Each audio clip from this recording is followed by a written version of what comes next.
Varka is the new 5-star Anemo main DPS coming in version 6.4, and even with all the drama around his damage, he's still shaping up to be the best Anemo DPS in the game, while also having a very questionable kit design. In this guide, we'll go over his talents, tips and rotations, best weapons, artifacts, teams and constellations, and see how good or bad he really is. Hello, welcome to Genshin Filter, your quick guide for everything Genshin. So let's get started!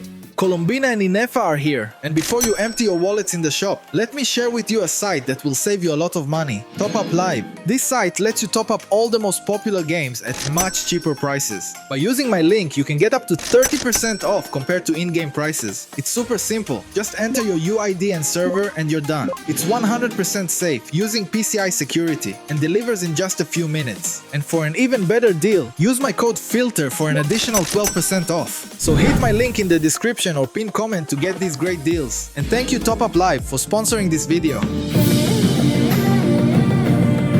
Varka is a 5-star Anemo Claymore user who ascends with crit damage, and his main playstyle is as an on-field Anemo main DPS that dual wields 2 giant infused claymores, dealing split elemental damage with a very flashy playstyle. His normal and charge attacks are physical dual-wielding claymore hits that don't do much damage outside of his skill. His elemental skill is the main part of his kit, and it has both a hold and a tap. The hold is an exploration ability that makes him jump very high forward, and the longer you hold the skill, the farther he will jump, which is a really cool ability. The tap is the important part of the skill. Varka will enter a special mode for 12 seconds with a 16-second cooldown. In that special mode, his normal and charge attack damage are enhanced and converted into Anemo damage that cannot be overridden. If there are swirlable element characters in the party which are Pyro, Hydro, Electro or Cryo, then one of Varka's claymores will be infused with that element, and Varka will do split elemental hits with all of his abilities. If there are multiple elements on the team, then the claymore will always be infused in the following order. Additionally, when there's a character on the team with a swirlable element, Varka's skill will be converted to a special skill that can be used 2 times and starts with an 11-second cooldown.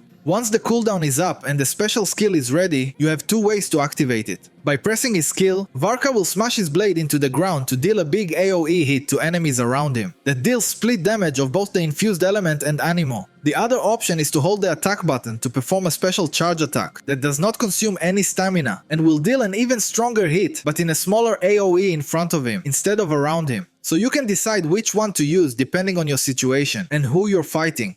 Even though the cooldown of the special skill or charge attack is 11 seconds, when hitting an enemy with Varka's normal attacks, the cooldown of the special skill or charge attack will be reduced by 0.5 seconds, which can be triggered up to 15 times after entering his special mode. His Hex and Circle passive, which you get by pairing him with another Hexarray character, will enhance that cooldown reduction to 1 second for every normal attack hit, allowing you to comfortably unleash those 2 special skill or charge attack uses. His Ascension 1 passive gives Varka 10% Anemo damage and the other infused element damage for every 1000 attack Varka has, up to 25%, which you can max by getting 2500 attack on him. Additionally, if there are 2 Anemo characters on the team, or 2 swirlable element characters of the same element, meaning 2 Pyro, Hydro, Electro or Cryo, Varka's special skill and charge attack will deal 140% of the original damage. If you have both on the team at the same time, the buff will increase to 220%. So while it does seem like he has a lot of restrictions when it comes to team building, his kit actually allows him a wide variety of team options that should all work nicely.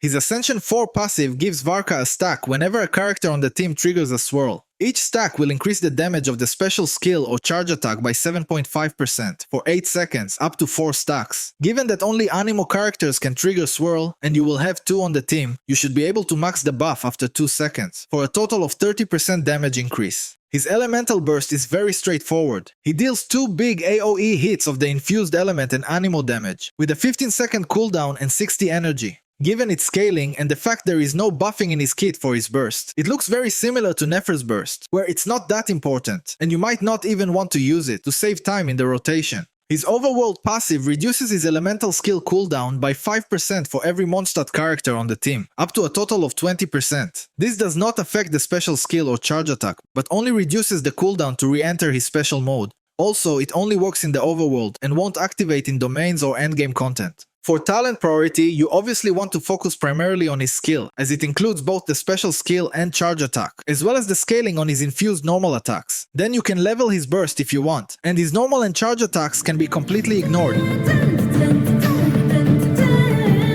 Something worth noting about Varka is that all his hits, from his normal attacks, charge attacks, special skill and bursts, deal double hits with both Anemo and the infused element. The first hit will always be the infused element, followed by the Anemo damage, so a swirl can be triggered properly every time. When it comes to damage distribution, the infused element will be the one doing the majority of the damage compared to the Anemo damage. Another thing regarding damage distribution is that even though his kit appears to revolve entirely around his special skill and charge attack, his normal attacks are actually the ones doing the majority of the damage. That's very important to know when building him and his teams, as focusing on buffs to his normal attacks, attack speed, and infused element will be the best way to improve his damage output. For rotations, Varka will want to spam as many normal attacks as possible to reduce the special skill cooldown, and then unleash his 2 special skills or charge attacks. Start with your team abilities, then when swapping to Varka, press his skill to enter his special mode. If you don't want to bother with perfect rotations and just want to enjoy his very flashy animations, then you can just spam his normal attacks till his special skill or charge attack is ready, and then use it. For a more optimized combo, use 2 normal attacks into a charge attack and then repeat 5 times. Throughout this combo, he will perform the 2 special charge attacks when their cooldown is done. And when they are still under cooldown, his regular charge attack are still great to use. After that, you can choose to burst or skip the burst to save rotation time and repeat the rotation. For the more advanced players out there is also this combo that gives around 5% more team DPS, but it's very awkward, so if you want to try it, go ahead. Additionally, you can choose to use his special skill or charge attack depending on the number of enemies and how they are positioned. Against a single target or a few enemies, use his special charge attack to deal more precise damage in front of him. And in AoE situations where Varka is surrounded, use his special skill to hit all enemies around him. His signature weapon, Ballad of the Mighty Wolf, is his best in slot. It gives 608 base attack and 33% crit rate. The effect increases his attack speed by 10%, and when the wielder hits an enemy with normal attacks, he gets a stack. Each stack gives a 6% damage increase, for 4 seconds up to a maximum of 5 stacks, for a total of 30%. Additionally, if the team has 2 Hexarite characters, then each stack will also give 6% crit damage, for a total of 30%. This weapon is probably also Razor's new best in slot, given he is also a normal attacking Hexarite character, and can proc its effect perfectly. It is also a great stat stick option for almost any Claymore DPS. Other great alternatives are any offensive crit or attack Claymore you have, especially ones that give buffs to crit, attack percent and normal and charge attack damage in their effects. For free-to-play, Tidal Shadow is the overall best option, giving a ton of attack just by having a healer on the team. Earthshaker is a great option, but only relevant when using Pyro characters, which are the strongest option for Varka, so it is still a nice choice. Lithic Blade is also a nice option, but it also restricts your teams, as you need Liyue characters and only have place for 2, meaning you can only get 2 stacks, but even that gives a respectable amount of 22% attack and 14% crit rate at R5. His best artifact set is the 4-piece A Day card from Rising Winds, which is the new Hexenzirkel set that gives up to 43% attack and 20% crit rate when the Hexenzirkel resonance is active on the team. But if you still can't get a solid set, he has a lot of very nice alternatives. Marechaussee Hunter is of course the best option when playing him with Furina. Gladiator's Finale is probably the next best alternative for the attack and normal attack damage. Another good option is Echoes of an Offering, which gives attack and normal attack damage, even though you need good connection to make it work properly. Desert Pavilion Chronicle is also great, as it gives Anemo damage, normal attack speed, and normal and charge attack damage. And 2-piece attack can also be a good option. For main stats, go with attack on both the Sands and Goblet, and for the Circlet, use either crit damage or crit rate. But since the Rising Wind set gives him 20% crit rate, you're probably better off going for crit damage, especially if you're using a crit rate weapon as well. For substats, focus on crit rate and crit damage first, then attack percent and flat attack, aiming for 2500 to max his Ascension 1 passive buff. After that, some EM can be nice for swirl damage. When it comes to energy, since his burst is not very impactful, you can ignore energy recharge and just use it when it's available, if you want. When it comes to Varka's teams, his kit clearly pushes him toward a very specific structure. Firstly, he wants another Hexarite character to get its buffs and to comfortably unleash his 2 special skill or charge attack uses. Secondly, he wants a good Anemo support to get the first buff of his Ascension 1 passive and to max the stacks on his Ascension 4 passive faster, as well as to hold the Viridescent Venerer set to decrease opponent's elemental rest to the infused element, which buffs both Varka and the rest of the party. Lastly, he wants 2 characters of the same swirlable element to get the second buff of his Ascension 1 passive. Even though he seems to have a lot of restrictions when it comes to team building, in practice, Varka actually has a wide variety of options, so let's break it down. Starting with the Anemo support, Venti currently stands out as the best option, as he can buff both Anemo and the swirled element. Given he is also a Hexarray character, he covers most of Varka's team needs. Sucrose seems to be the next best option, holding Thrilling Tales, and being a Hexarray character that gives skill damage bonus, as well as elemental damage bonus from her C6. Next up is Kazuha, who gives a very large elemental damage buff to the infused element, buffing both Varka and the team. Jin is a great option, especially at C4, as she gives both attack speed and Anemo Rest Shred. Thanks to her team-wide healing, she's a great pairing with Furina, or even just using her as a healer to go fully offensive on the other elements. Faruzan is also a great option, even though she only buffs Anemo damage for Varka. At C6, that Anemo damage buff is extremely high, which still makes her a strong support for him. Aoife is another interesting option. As an Atlan character, Aoife can equip the Scroll of the Hero of Cinder City, allowing him to buff both Anemo and the swirlable elements at the same time. Combined with Thrilling Tales and taking the healer slot, he has real potential to become one of Varka's best Anemo supports. And lastly, Lan Yan can provide a great shield and hold the Thrilling Tales. Moving on to Pyro, this is currently Varka's strongest elemental pairing, given how well Pyro works with Swirl, and the fact that Pyro Resonance is very strong.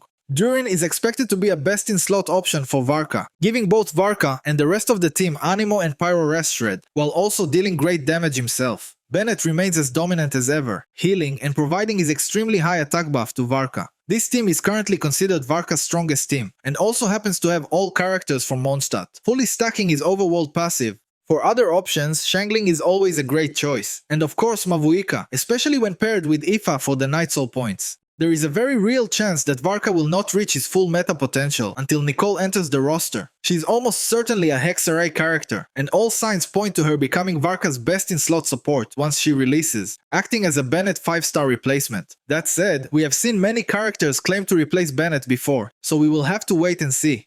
When it comes to Hydro, Furina is one of the best options for Varka, with her strong team buff and personal damage, especially with Hydro Resonance active. You can use a healer like Kokomi with her, who can hold Thrilling Tales and use Tenacity of the Millilith. You can also replace Kokomi with Mona as the Hexarray character, for strong buffs, Thrilling Tales and the Noblesse set alongside Jin. If you don't have Furina, you can also go with a shielder like Dahlia, who provides a strong attack speed buff. You can pair him with a strong sub DPS like Yelan, who also gives a damage percent buff, or Xingqiu for lighter sustain. Even Ayato can work if you build him for off-field burst damage, which also gives some normal attack damage inside his burst. Looking at Electro, it looks very good on paper, but in practice it doesn't seem as synergistic. Even though characters like Sarah and Iansan give very strong attack buffs, Sarah's buff uptime is very short for Varka's special mode duration. With Iansan, even though Varka has a lot of movement in his attacks, he mostly performs them in the same area, making it difficult to maintain her buff. Fischl is also a bit of an awkward fit, as her kit works best in reaction-focused teams. Even though she's a Hexarray character, her buffs require triggering Overload or Electrocharged, which won't happen here. That said, you can still use her with characters like Yaemiko for raw strength, or Kuki Shinobu for healing and tenacity of the Millilith, or even Beidou, which also provide a shield and good damage.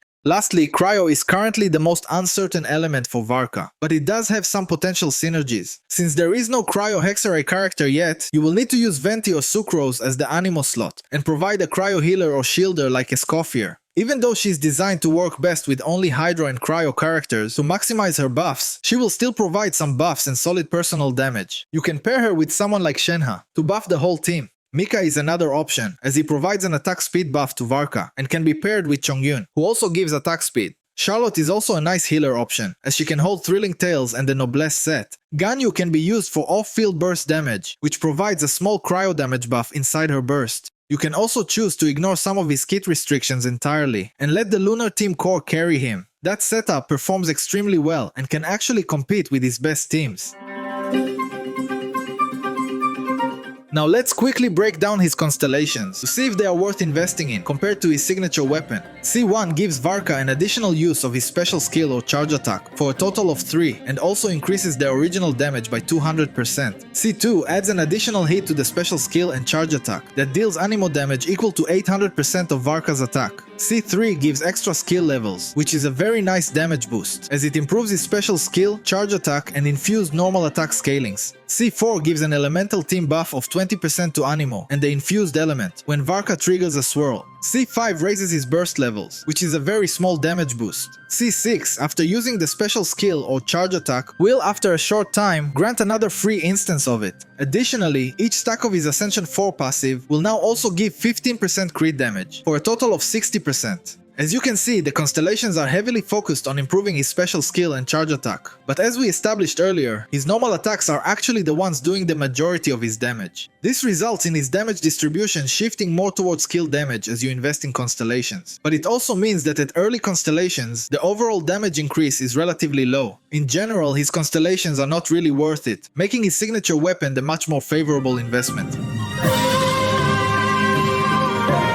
Varka is one of the most anticipated characters we've had, and the hype just went up when we discovered he's the first dual-wielding claymore user in the game, which is just sick and giving one of the flashiest kits in the game. But the fact that his kit focuses almost entirely on his special skill and charge attack, only to end up doing the majority of his damage through his normal attacks, just screams bad kit design. If he at least had the numbers to back it up, it wouldn't be such a big deal. But at the moment, he appears to be extremely underwhelming in terms of damage as well, falling completely flat next to the recent not quite characters. And at the moment, it's hard to believe that even Nicole could save him. But I guess we'll have to wait and see. That being said, number-wise, he does appear to be the strongest Anemo DPS in the game currently, just shy above Venti's DPS damage. Hopefully, we'll receive a significant buff before release, because right now it looks really bad, and Genshin has been hyping him way too much to just throw him under the bus like that. I'm also still debating if you even need an Anemo or Geo DPS in the first place, as there really isn't enough content to justify pulling for them. Anyways, if you really like his gameplay and you already have Durin, then sure, you can go for him. But honestly, at least for now, I really can't justify pulling him, even if you have Durin. And if there are going to be any changes to his kit, I'll update it in the pinned comment, so make sure you check that as well. And that's a wrap. If this video helped you in any way, consider giving it a like and subscribe for more filter guides. Thank you so much for watching, and I'll see you next time. Cheers.